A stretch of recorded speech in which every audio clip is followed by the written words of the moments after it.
Every time my husband cheated, he bought me jade. In just 3 short years, the jade pieces filled an entire glass display case. This time I begged him to bid on the worldwide one-of-a-kind desert for me. He coaxed me, diamonds can't hold value like jade.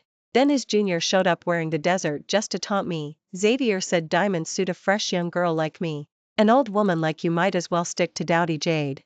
Something inside me snapped clear, time to end this marriage. Before we go on, please subscribe and tell us in the comments where you're listening from. Xavier flew back from Japan with only one purchase, an imperial-grade icy jade bangle. The moment the rough stone was cut, all the society wives scrambled for it, driving the price past 20 million. I stared at it and lost my appetite, pushing the instant noodles I'd cooked aside. Xavier frowned. Instant noodles again? That's bad for your stomach. Didn't you keep saying you wanted French last week? Let's go tonight, okay? I smiled, but my eyes pinned his handsome face. No need. I'm not in the mood. He surrendered, crouched so we were eye level, as if hunting for words. I spoke first. Last week was our 3rd anniversary. Today isn't. Xavier blinked, apology flickering across his gaze. In 3 years of marriage, this was the first time he'd missed it. Sorry. Xingming's been crazy busy and I neglected you. After French we'll stop by Riverdale, sweetheart, there's a master-carved black jade Buddha plaque today. I kept staring, unable to tell if the guilt was real. You promised you'd bring me the desert from Japan. He sighed and ruffled my hair. Diamonds can't hold value like jade.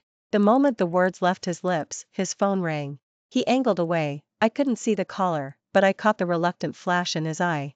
He stepped into the bedroom, voice drifting through the door, soft, coaxing. When he came out the apology looked deeper. Chloe, there's a snag in the contract. I.N.E.D. to go sort it out. I nodded. He dropped a kiss on my forehead, then headed for the shower. For 3 years Xavier had played the perfect husband, gentle, considerate, flawless in everyone's eyes. If the girl named Shinya hadn't added me on WhatsApp 2 days ago and sent a photo of her wrist wearing the desert, I'd still be fooled, still believe I was the one he loved most and that his Japan trip was just business. Truth was, Mount Fuji had always been Xavier and Shinya's teenage dream. Because she'd said she wanted to see it, he'd cleared his schedule and flown her to Nishikawa. Scrolling through her Instagram, Xavier barely appeared, every shot was the ecstatic face of a girl in love. Yet the message I'd sent before takeoff, have a safe flight, come home soon, stayed unanswered. Days later, Shinya texted me. The desert you wanted most, he'd promised to buy it for you, right? I only had to pout and he gave it to me. Xavier says diamonds suit a fresh young girl like me. An old woman like you might as well stick to dowdy jade. When the shower shut off, I blanked the screen, face expressionless. Chapter 2 In 3 years of marriage, Shinya wasn't the first girl to orbit Xavier. He's the CEO of publicly listed Xingming, textbook second-generation rich, self-made on top of that, gorgeous, of course the socialites circle like gulls. Every time rumors link him to someone new, he appeases me with jade.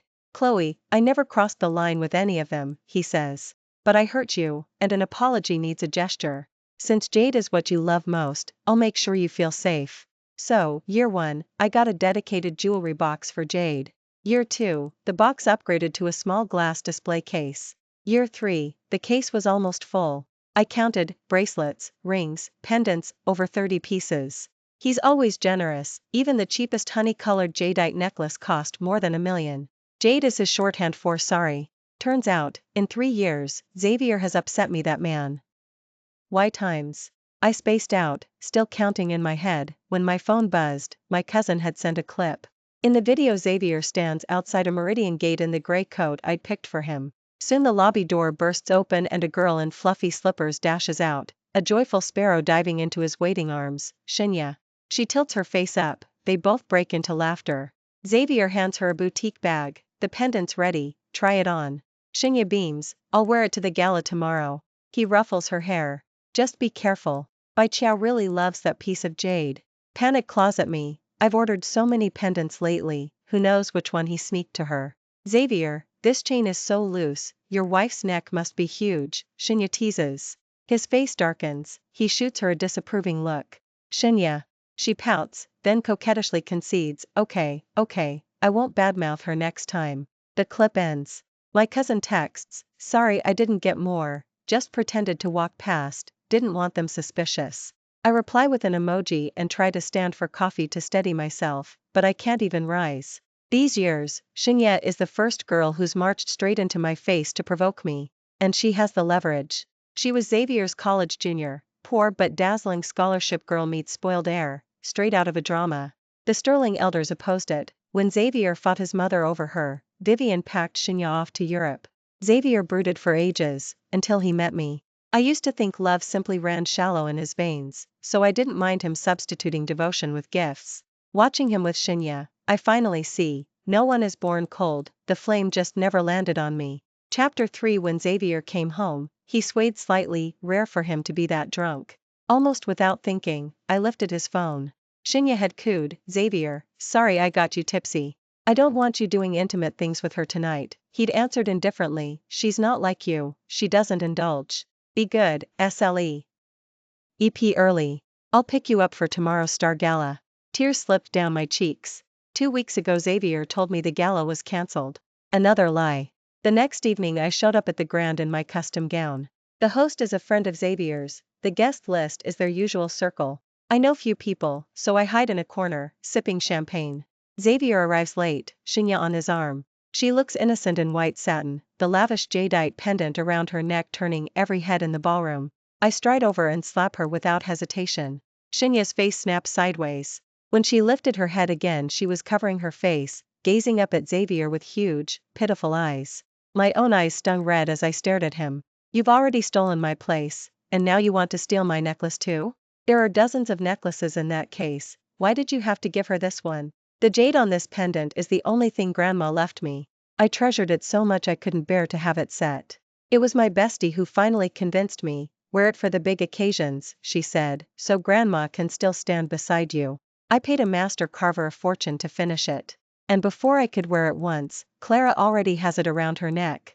Xavier startled when he saw me, as if he couldn't figure out how I'd gotten in. He peeled Clara's hand off his arm and reached for me. "Chloe, listen to me, she's only my cousin." Clara caught his sleeve. A palmprint bloomed on her cheek, tears streaked her face like rain on pear blossoms. "Xavier." The words died in his throat. I drew a slow breath. "I'm saying it one more time, take it off." He looked at me disapprovingly. "Chloe, Clara just loves the piece. She'll return it after tonight. There's no need to make a scene in front of everyone." Disappointment flooded my face as I stared at him. "This is my grandma's relic. I can give up anything in this world except this necklace. Every second it hangs on her skin turns my stomach." Clara chose that moment to grab my hand. "Please don't be angry, big sister. It's all my fault. Don't blame Xavier. If you're upset, take it out on me, okay?" I spun her wrist in my grip until her face flushed scarlet. I leaned in, word by word. "Who's your big sister?"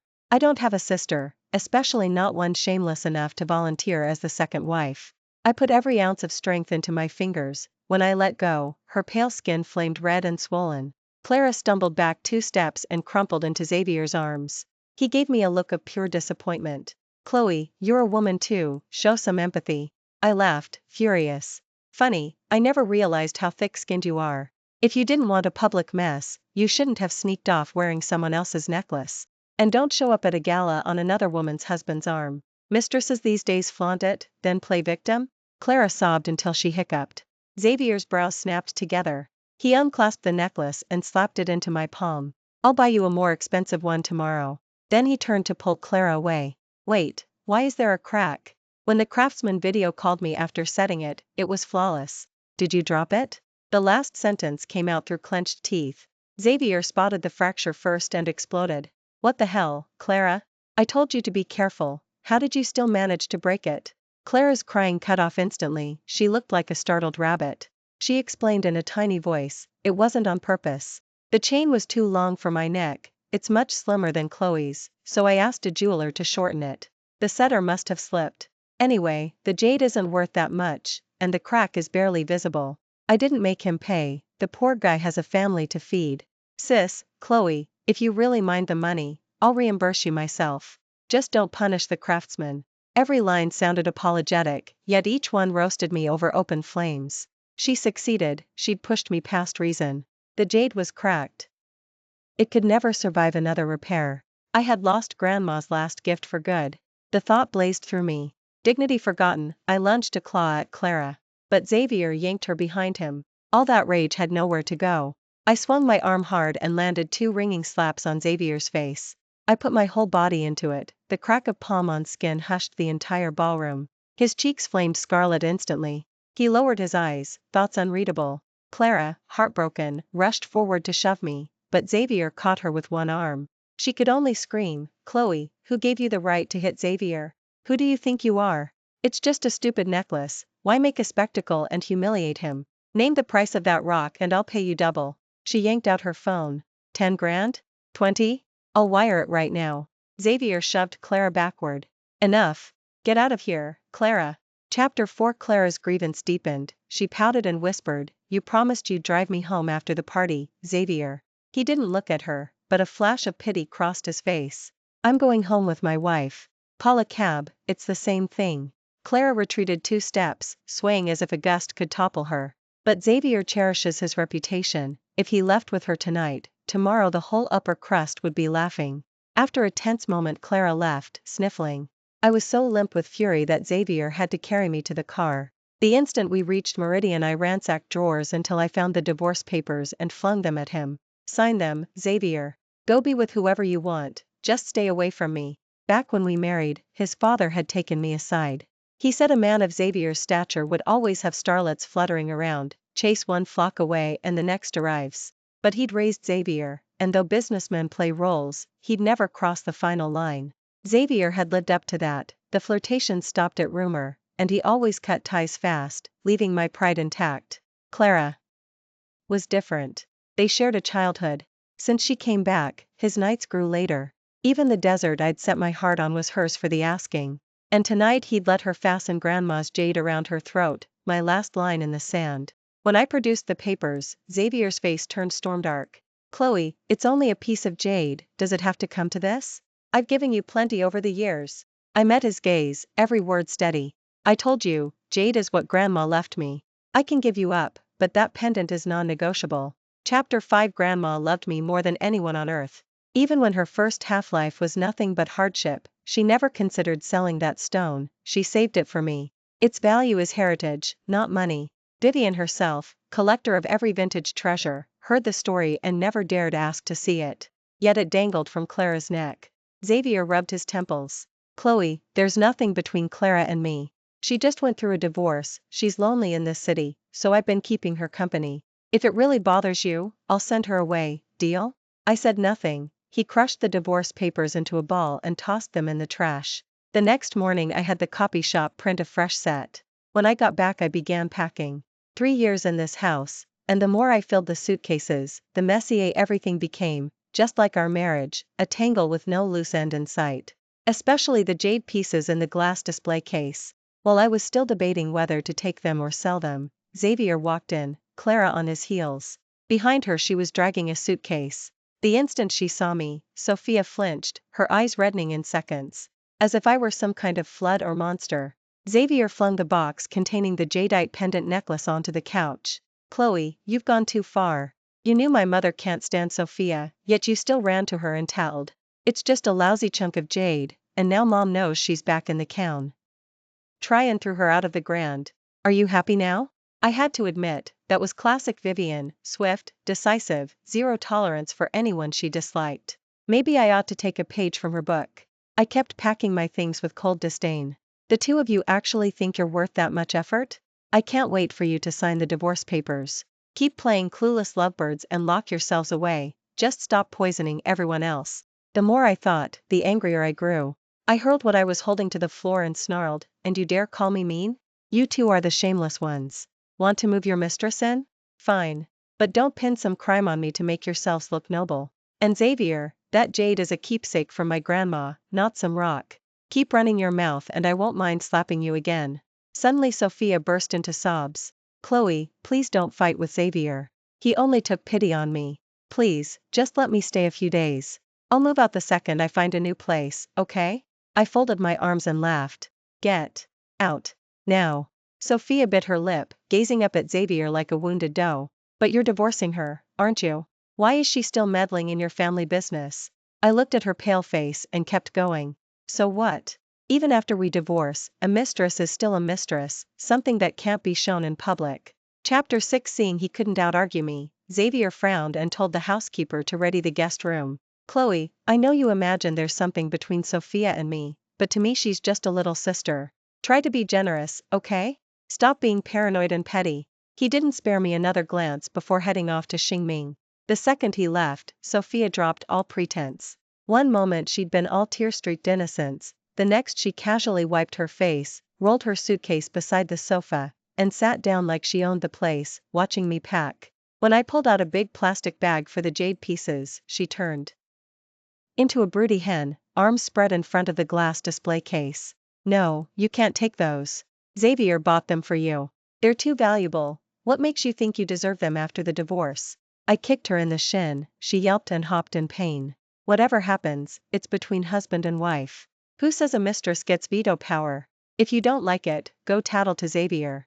But stick your nose in my business again and I can't promise the next slap won't land on your face. I raised my hand as if to strike. She scurried upstairs and locked herself in. From the sound of it she was already on the phone crying to Xavier, but what did that matter to me? Jade is hard to offload, so I called a dealer to come collect it and consign it for me. The designer bags and limited edition jewelry I'd bought with Xavier's card were easier. In total they fetched 50 million.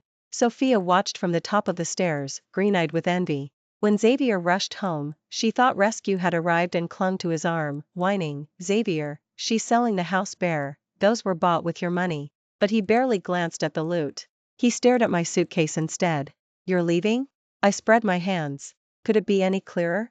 He kneaded his temples, fighting his temper. Chloe, are you done throwing your tantrum? I told you I'd send her away myself, why do you have to push? I couldn't be bothered to argue. I'll have my secretary email you the divorce papers.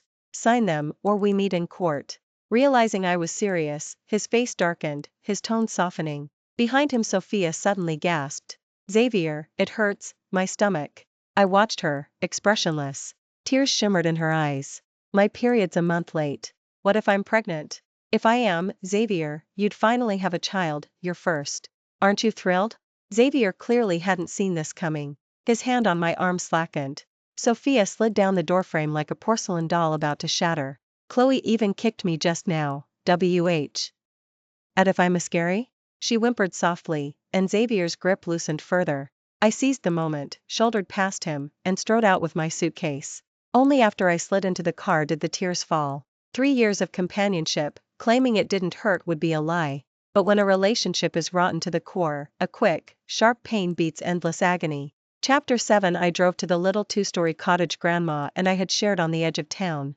Untouched for so long, it felt cold and lonely. I curled up on her favorite sofa and cried in silence. Sunlight slanted through the kitchen blinds, and for a moment I saw Grandma's figure, hazy but warm. I heard her say, "Good girl, sleep it off. Everything will be better." Half dreaming, I really did fall asleep. When I woke, someone sat beside me. I murmured, "Grandma?" A cool hand touched my forehead. Is she feverish? Talking nonsense already? It was Vivian. Her second sentence, "You've got nerve, child, handing your house over to your husband and his mistress while you nap out here." I was the daughter-in-law Vivian had handpicked, and she had always favored me. Soon after I married Xavier she'd transferred 30% of Xingming's shares to me so I'd stand taller. Now she was the only one I could talk to. I buried my head in her lap and mumbled, "Mom, Sophia's pregnant." Vivian's hand stilled on my hair. That little slut thinks a baby will get her through my door? As long as I'm breathing, that child won't be born. She tucked the blanket around me. Sleep a little more. I'm going to deal with those 2 wretches. Bastards, all of them, just like his disgusting father. Before I could answer she swept out like a whirlwind. I knew, in the end, Sophia could never marry Xavier with Vivian's blessing, because she was the thorn that had been lodged in Vivian's heart for years. Sophia's mother had been Xavier's father's mistress when they were young. The woman was clever, she lived in poverty yet never accepted a cent from him, because her target was the title of Sterling. Those 2 years aged Vivian a decade under that woman's green tea tactics. In the end Vivian's friends found several pretty young things to dangle around Xavier's father, and his fascination with the mistress finally faded. Later the woman cycled through a few rich men, but none would ever make her a wife. Watching her dream of being a society matriarch shatter, she married and gave birth to Xavier. Who could have guessed that years later Xavier would pursue Chloe in college? Vivian could not stand her. Seeing Chloe's face dragged her straight back to the nightmare of her youth, she refused to let that nightmare greet her every day. If Chloe refused to behave, Xavier might be thrown out of the family as well. That night a downpour arrived. I opened the door to take out the trash and found Xavier crouched on the porch. He must have been there for ages, cigarette butts littered the ground. When he saw me his eyes lit up. Chloe, after Mom went home she tore into me, and I finally came to my senses. You are the single most important person in my world. I was too much of a coward to admit it, and now I can't imagine surviving a single day without you. I'll make sure Chloe terminates the pregnancy and leaves this city. Can we start over? The baby, it was an accident. I blacked out from drinking that night. She came to pick me up, and when I sobered I realized. I swear it happened only once. Afterward I told her to take the morning after pill. I honestly don't know how she got pregnant. That's your mess, not mine. With a blank face I shut the door. Did he think I was an idiot? All that "you're the most important" drivel was pure fiction. Most likely Vivian was about to cut off his allowance. After all, Vivian controlled the Sterling family purse strings. Without her he was nothing. What Vivian loathed most was the very type of man her ex-husband had been. Even if that man was her son, she could still disown him. Next morning Xavier dragged Chloe to the clinic. She screamed and sobbed, but she couldn't change his mind. So she started texting insults. I blocked her on the spot. 2 quiet days later, Xavier showed up at dawn. Yawning, I opened the door. I already told you we're done. We're about to sign the divorce papers. Why are you here? Grinning, he wrapped an arm around me. It's fine, babe. That baby isn't mine, so we don't have to divorce. I froze. What kind of logic was that? She lied. She's already 3 months along, and the kid isn't mine. I shrugged. How is that my problem? You filed because of the baby, right? Now that he's not mine we can go back to the way things were. I walked to the living room, grabbed a tumbler, and hurled it to the floor. Get therapy. He looked wounded. Chloe, why so heartless? I'm heartless? Xavier, how dare you say that? Take an honest look at yourself. Every time you bought me jade it was after cheating. I put up with you for years. But you've endured it this long, why stop now? Is it because Chloe came back, or is there someone else? Tell me. I gave a cold laugh. Still trying to smear me? You've kissed so many women your lips should be raw by now. You disgust me, got it? His breathing grew ragged, rage flickering at the edge. Then he forced several deep breaths and cooled down. Chloe, nothing physical ever happened with any of them. The night with Chloe was a fluke. Those girls were foisted on me by business partners. I chuckled.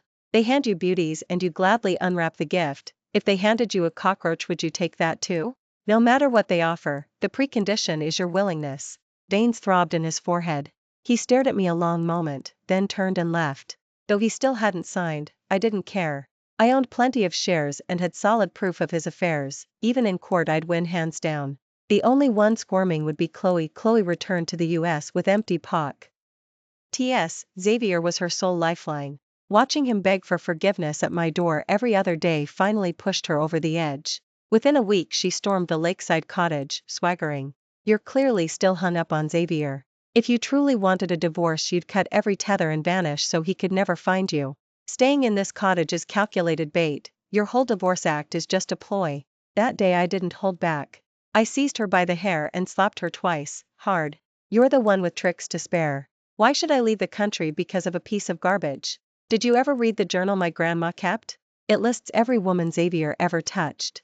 If you plan to chase them all away you'll have to empty half this city. Seeing I meant business, Chloe slunk off with her tail between her legs. But my words sank in. She lived in dread that one of those women would steal her spot beside Xavier. She started phoning them one by one, threatening each. Eventually she stepped on a landmine. One of her targets was a business partner of Xavier's. She and Xavier had an affair years ago, but she's now married and settled.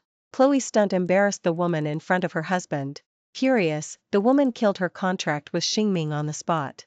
The firm bled millions and its cash flow teetered on collapse. Xavier begged Vivian for forgiveness, but Vivian acted as though she'd never had a son. She kicked him out of Xingming. Another night found Xavier drunk again, squatting at my gate and refusing to leave. I sent a quick WhatsApp to Chloe. She raced over in under half an hour, and the two tore into each other on the sidewalk. I closed the door and enjoyed the show. Xavier roared, "You walking curse. Your mother wrecked my parents' marriage, and now you're destroying mine. What the hell do you want? You're insane, suspecting everyone in sight. When I came home wasted, no matter how late, Chloe used to warm sober up broth for me, yet all you do is demand cash. In the scuffle Chloe fell, the back of her head smacked a stone. She survived, but her mind snapped, her intellect slid back to that of a 3-year-old. Now she truly cannot live without Xavier. On New Year's Eve I brought Vivian a trunk of supplements. She was in high spirits and dragged me out for shopping. We bumped into Xavier leading Chloe home. Only months had passed, but he looked haggard, unkempt beard, sunken eyes. Caring for a vegetative adult is no picnic. When he spotted us, his dull eyes flared to life. Chloe, Mom, will you celebrate the holiday with us? Mom, you've forgiven me, haven't you? I shook my head. Leaving you is my real New Year. Vivian rolled her eyes. Sorry, I'm pregnant with a second child via IVF, and any spawn carrying your father's defective genes isn't my son anymore. We strode away without a backward glance. Thanks for listening to today's story. If you liked it, please hit like and share it with a friend. We'd love to read your thoughts in the comments, and don't forget to subscribe for more. See you next episode.